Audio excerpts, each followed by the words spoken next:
Confidence is not something you're born with. In fact, some of the most confident people you've ever met started out terrified, insecure, and full of self-doubt.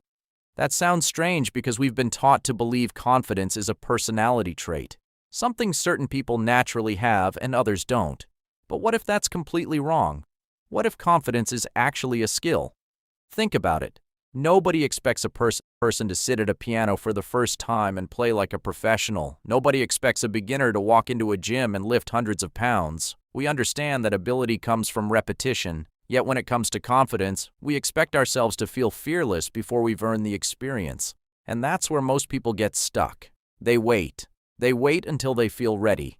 They wait until they're sure. They wait until the fear disappears. But confidence doesn't come before action. Confidence comes from action. Every confident person you admire learned this lesson, whether they realized it or not. Imagine two people standing at the edge of a diving board. One person spends hours thinking, what if I fail? What if people laugh? What if I embarrass myself? The second person feels the exact same fear. The difference is that they jump anyway. After they jump, something interesting happens. Their brain collects evidence. Evidence that they survived. Evidence that they were capable. Evidence that the fear was bigger than the reality. And that evidence becomes confidence. This is one of the most misunderstood psychological truths in modern life. You don't gain confidence and then take action. You take action and gain confidence. The problem is that today's world constantly tricks us into believing the opposite. We scroll through social media and see polished success stories. Perfect entrepreneurs, perfect athletes, perfect creators, perfect lives.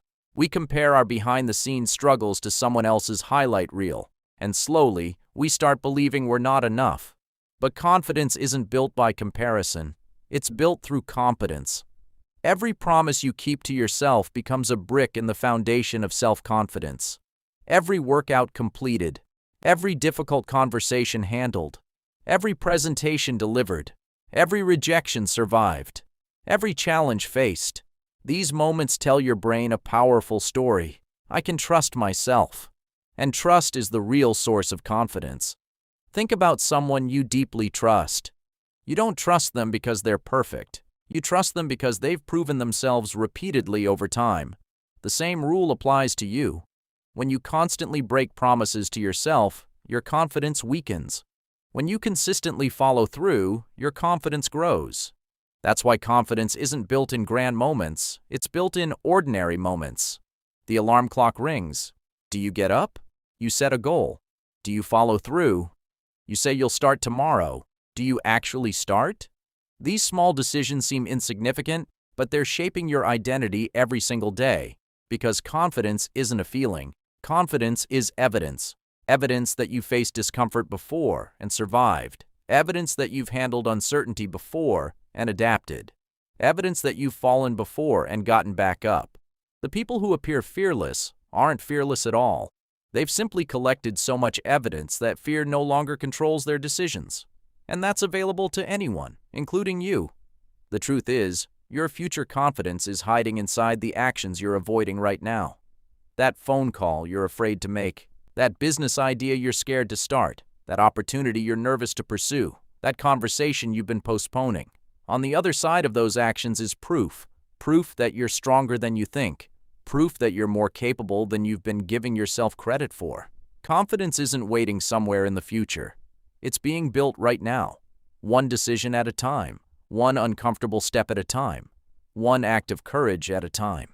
So stop asking yourself whether you're confident enough. Ask yourself a better question. What action would a confident version of me take today? Then do that. Not tomorrow, not next week, today. Because confidence is not the prerequisite for success. It's the result of repeatedly doing the things that scare you. And every time you act despite fear, you're not just changing your circumstances, you're changing who you believe you are. And that's where real confidence begins.